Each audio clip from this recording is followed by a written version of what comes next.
పెళ్లి అవక ఎంతో పీఠముడులు పడిపోయినటువంటి వాళ్ళు ఉరమళ్ళ వెళ్ళి భద్రకాళీ కళ్యాణం చేసి వీరభద్రేశ్వర స్వామి దర్శనం చేసుకుని రాగానే పెళ్లిళ్ళు కుదురుతాయి.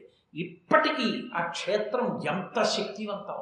చిత్రం ఏంటంటే అర్ధరాత్రి లేదు, అపరాత్రి లేదు, 1 గంట 2 అప్పుడు కూడా కొత్తగా పెళ్ళి అవగానే పీటల నుంచి లేచి కొంగుముడితో ఆ గుడికి వస్తారు.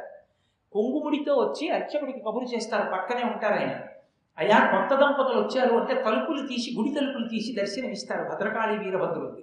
అంత ప్రఖ్యాతి వహించినటువంటి క్షేత్రం.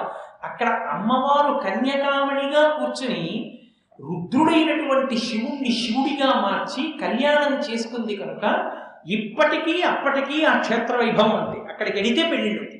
ఒక పిల్లకి పెద్ద వీరభద్రుడి మూర్తి ఉంది. నేను ఆ పెళ్లి కొడుకు తండ్రితో మాట్లాడితే మేము మురమళ్ళ వీరభద్రుడి యొక్క భక్తులమండి అని చెప్పి